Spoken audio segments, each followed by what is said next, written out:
Koyach Yesher Koyach. We are speaking about literally the most important principles that we need to know to be a Jew. And we are going through these 13 principles, and we're just making sure that we have the entirety of the 13 clear, divided into 3 parts. The first 5 we're dealing with the nature of God. And we went through those. The second category from 6 till 9 is that now that we have a clear picture of what God is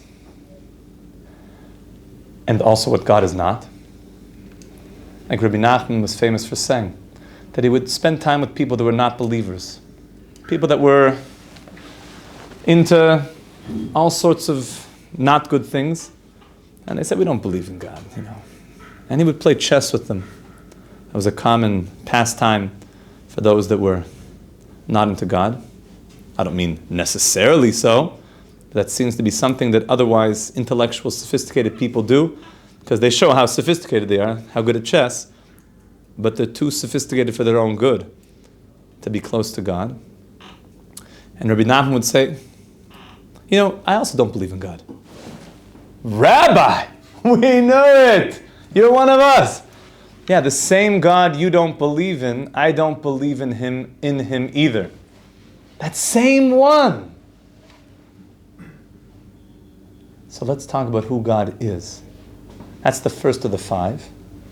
Now that we have a clear picture of the God that we're speaking about, the Rambam explains that now this God communicates to the creation through prophecy, through national revelation at Mount Sinai, and that the nature of the transmission, which is the Torah, is God-given and is perfect and not changeable. In other words, this Torah is not something that all of a sudden another prophet will come along and say, oh, by the way, there's a revised edition. By the way, there's a 2.0 version. By the way, Moshe? Oh yeah, he's obsolete. That implicit and inside the Torah is the key awareness that this Torah is forever. And that Moshe's prophecy is the penultimate prophecy, both before him and after him. This is fundamental core belief. And therefore, if Ye were to call you up and say, I'm a Jew. Okay, thank you. Can we talk about these 13 principles? And you could have a nice long format discussion with Ye about these 13 principles. And anybody else who claims to be a Jew, then we would have a nice open discussion about how they relate and their belief systems on these 13 principles. That's very important. And we're open to having those discussions with people. So far, so good. The last part of this story is that once we have God, and we have God communicating to humanity, this is essential steps. The third part is that now that God communicates to humanity, he has communicated that you matter. That there's a destiny to the communication. There's a destiny to creation. Where is one of the places that we see the ultimate destiny of creation? So the Sefer Mitzvahs Gedolos, the Smag, one of the great Rishonim, the great Jewish masters from 1,000 years ago, explained the following. We're asked questions after we get to heaven. We're asked a lot of questions, but there's a few fundamentals. Anybody know the few fundamentals? Were you honest in business? It's one of the first. Were you honest in business? Did you make time for studying Torah? Did you set aside set learning times that were sacred to you? Not I was going to, but my Candy Crush just took over. Sorry. Do you think about things within things? Isn't that one of them? I forgot how it was explained to me, but it's you're presented a thing, and that's how you learn it, and then you have to think in the deeper. Lavin davar mitoch davar, to understand a thing within a thing. Yes, that is one of the concepts that we're told to do. The Gemara lists one more as like the Tzipisali Yeshua. Were you anticipating Mashiach coming? So, wait a second. How do I know that I have to do that? Meaning, if that's a question that I'm asked in heaven, it must be that somewhere in the Torah tells me to think about that and to anticipate it. Good question, right? If I know that I'm going to be asked that when I get to Shemayim, so then where was the tzivui? Where was the command to do that? In the transmission of God speaking to humanity and saying that this is what I want humanity to be doing, where did it tell me that part of what I should be doing as a human being living in this world is preparing for the ultimate peace, happiness, compassion, love, redemption for all? B'ezrat Hashem, amen. Where does it tell me I need to do that? Anybody know?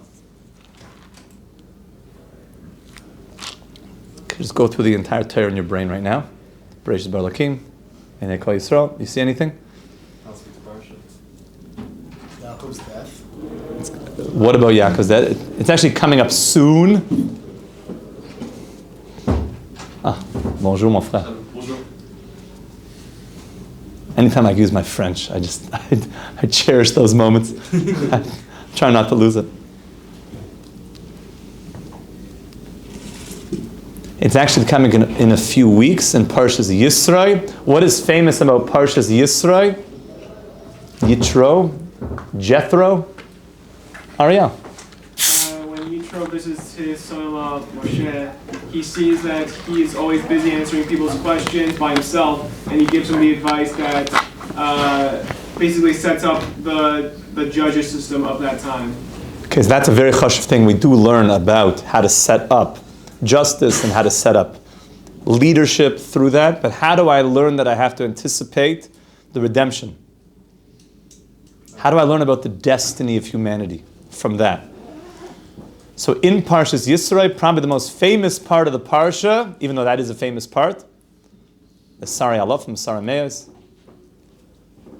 something else is in that Parsha. You may have heard of it. It's called the Ten Commandments. It's a big one, right? The Ten Commandments. Is it? This is what we're talking about. Yisro. Oh, so your birthday's coming up. It is indeed. February 9th is my birthday, and then Well, the anniversary of my wedding was 12th. February 12th was my mitzvah. okay, here we go. When is it on the real calendar? I actually don't know. Parshas Yisro. There you go. So, what's the first of the Ten Commandments? Anochi Hashem Elokecha. I am the Lord your God. Now, is that the entire first? By the way, it's called the Seres HaDibros. It says the 10 statements.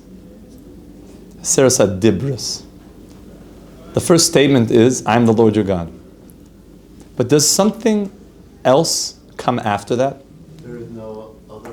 That's already into number 2. It is true. Anochi Hashem Elokecha, I am the Lord your God. Asher Sicha me'eretz Mitzrayim, that I took you out of the land of Egypt. Says the Smag, why does God put that in there? I am the Lord your God, which is the mitzvah of emunah. God is reality. I am. It's a statement of reality. Because God's reality is such that He didn't create a world for no reason. He created a world for Asher Hoitzei Sicha Me'eretz Mitzrayim, that I'm the one that took you out of Egypt because there's a destiny for why you're here. I took you out of the land of Egypt, which means I'm bringing you towards a redemption. Says the Smag, that is the Torah's proof that the world is going to an ultimate redemption. And that's why they could ask you in heaven, so were you anticipating this? Were you living with destiny? Were you living that the world is actually going in a certain direction? Were you a part of that? Or were you on the sidelines playing Candy Crush? I'm sorry I keep picking on that game. But Does anyone even play that game anymore? I seem to see people pretty often just sitting there. Usually they have some expression like this. Huh. Oh. It's brain rot with spikes of serotonin when you win something. Yeah, like that. Exactly. So, am I part of this destiny? And that's what they're going to ask you. Were you part of the destiny? In other words, I didn't create you for nothing. I created you to be part of this destiny. And therefore, the third section of these 13 principles, that's how we're going through them. This is the most fundamental ideas about being a Jew. The third part of this is that, are you part of destiny? Did you get that message yet? That's what this is all about. And therefore, from 10 till 13 is understanding my role in that destiny and my role of the ultimate responsibility for my actions. Which is heavy. Yeah, it's heavy. My responsibility. I'm not just here for a free ride. I'm here to do something and accomplish something and figure out what that is. How do I do that? I got the communication. The transmission was given. That's 6 through 9. The transmission was given. You have it, literally. The transmission is given. And we're giving the transmission over right now. That's big. That's serious. The transmission is being given. You're here receiving the transmission, and you will give this over to your children as well. So what are the main parts of that transmission that relate to the destiny and my responsibility in it? Number 10 is that God knows my deeds and my thoughts. Meaning, not that God is like watching. Like, yo, God, like, let me do my thing.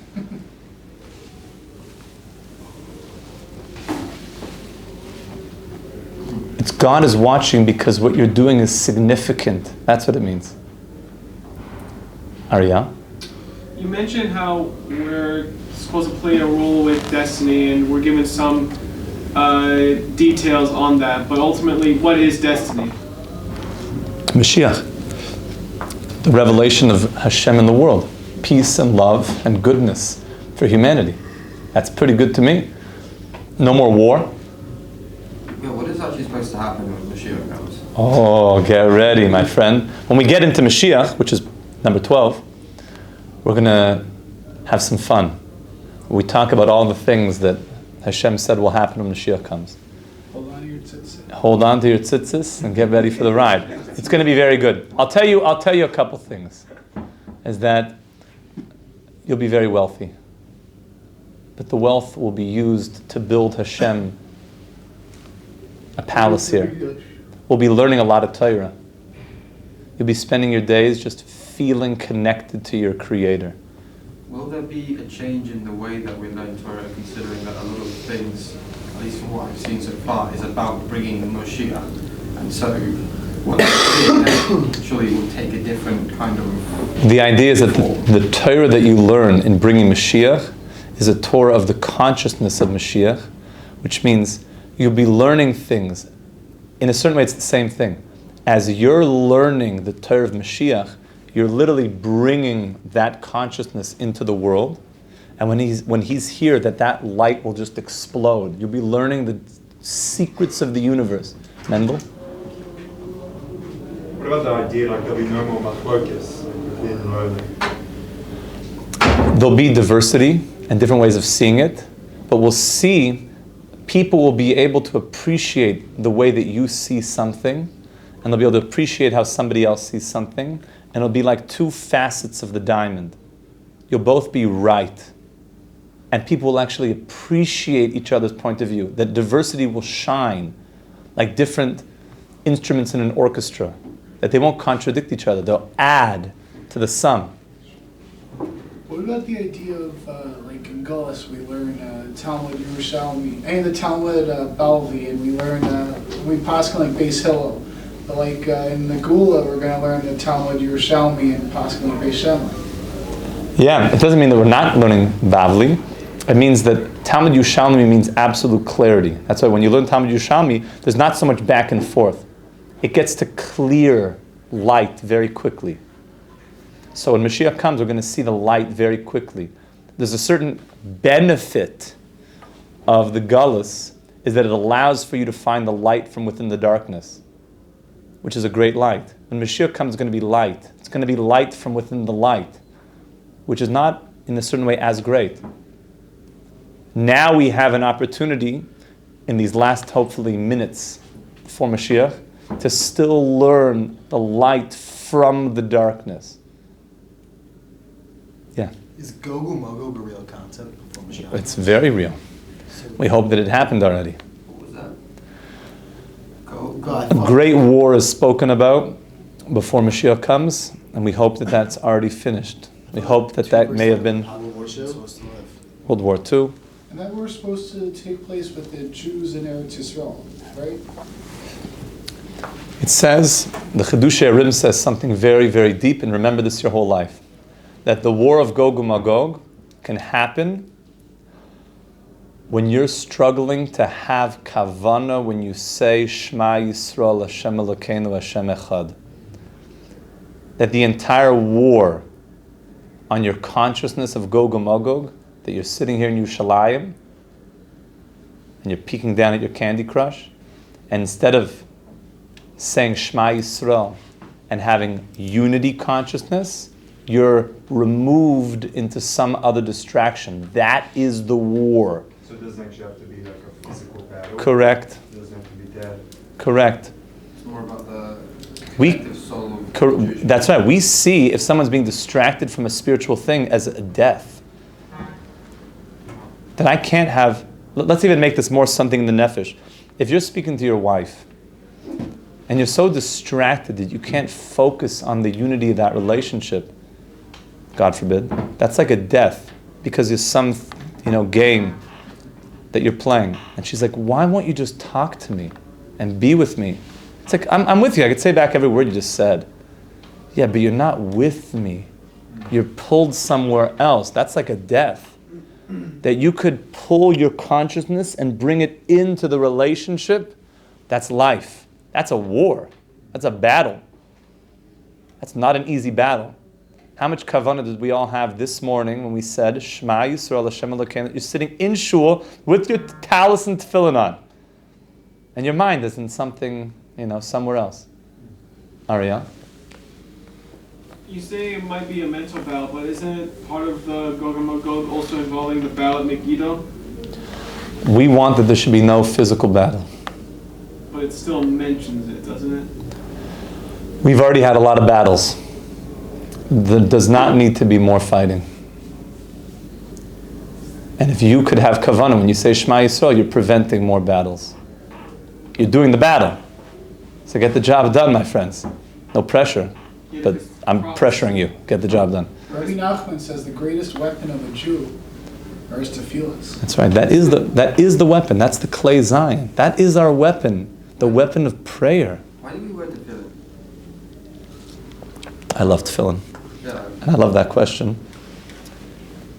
Tefillin is like a spiritual antenna that plugs me into all these ideas. I would suggest the first thing that you do is read what it says inside your tefillin. By that, I mean don't open them up and check it out, because that's a complex thing to do. What I mean is open up your siddur and look at what it says in your tefillin. Think about those concepts. That is what the tefillin is allowing you to download. That you're able to download that consciousness and live with that consciousness. That's what tefillin does. It aligns you with that consciousness. And so much of tefillin is about destiny. It's about Hashem taking you out of Mitzrayim and moving the world towards ultimate perfection. So this third section is about responsibility and the ultimate reward. And that number 10 is that God knows everything that you're thinking and doing because you matter in this. And therefore that should not be something which is like bugging you out. but that should be very empowering, that my thoughts matter. My thoughts are real. My deeds matter, even if nobody else is watching. My own personal integrity matters. Number 11 takes this further. Because I matter, and because my deeds matter, number 11 is that there is something called reward and punishment, which let's just call consequence. Because I matter, and because what I do makes a difference, God says, I will make sure that you are given everything that you deserve, because you matter. And therefore, there is a responsibility that I own up, and I get what I did. And I'll be given, rewarded. I like just the word consequence. It's just a natural consequence. If you say 1 + 1 = 2, you're not upset, like, oh my goodness, 2? Come on! You had 1, you added 1, that's 2. That's just the consequence of 1 and another 1 together, right? Nobody's upset at that.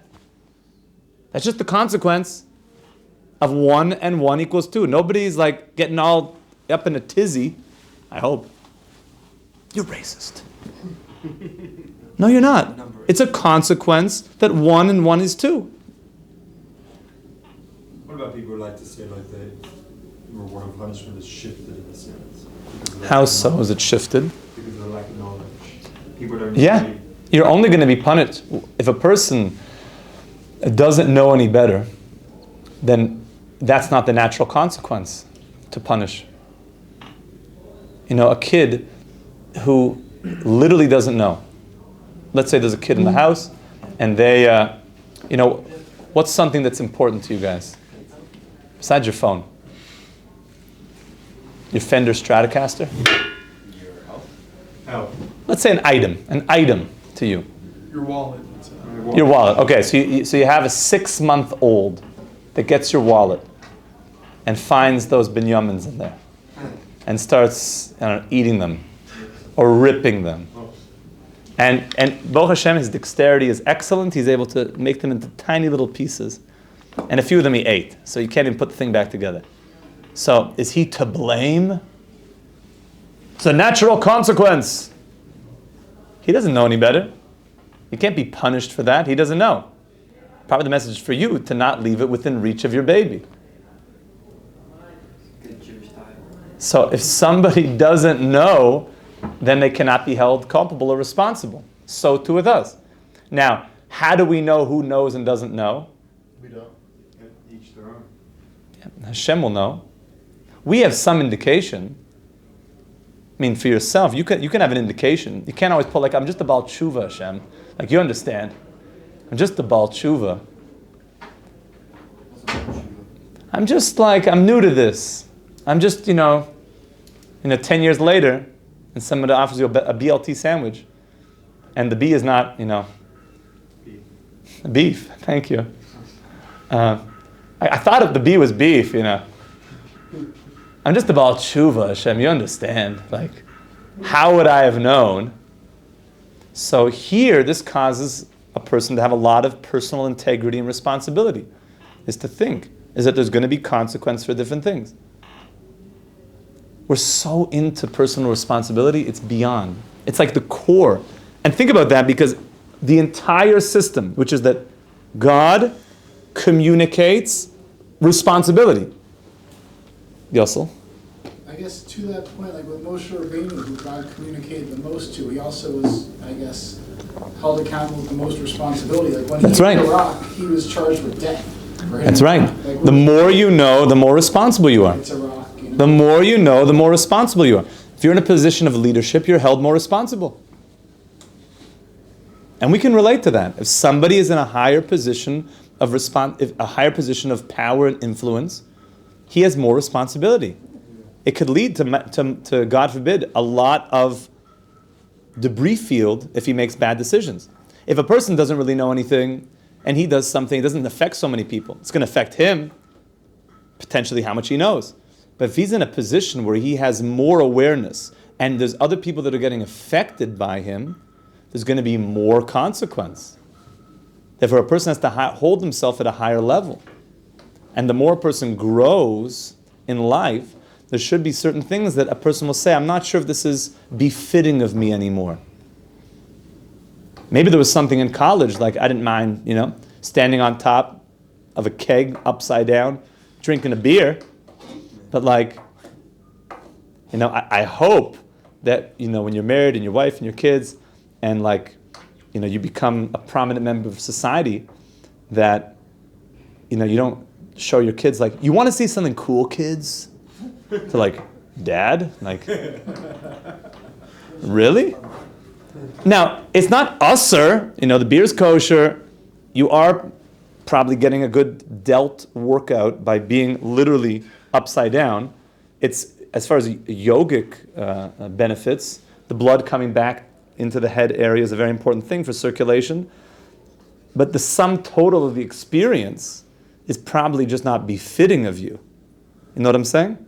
So once you have your wife and your kids and there's more people there, let's say you're in a position of respect, that people will see that and maybe think that might not be so befitting. Now, you might say, no, I think that is befitting of me still. Okay, everyone should think that out themselves. But I think based on everyone's reactions, they feel something's a bit off with that. Meaning, as you grow, you realize that there's certain things I know now that I just feel uncomfortable with. Because I've changed. Great power comes great responsibility. That's right. That's right. I'm a Fursha Chazal. That's 11. This is all destiny, that you matter, and that your actions have real consequence. Number 12, okay, this is where it gets really good. Number 12 is that within the ultimate destiny, I know that all of my actions are ultimately responsible of bringing the messianic unfolding. Which means that there's going to come a time of Mashiach, there's going to be a time of peace, and that every single thing that I'm doing, I'm focused on bringing peace and goodness to the entire of humanity. And that I live with that. I'm energized by that. I wake up every day thinking about that.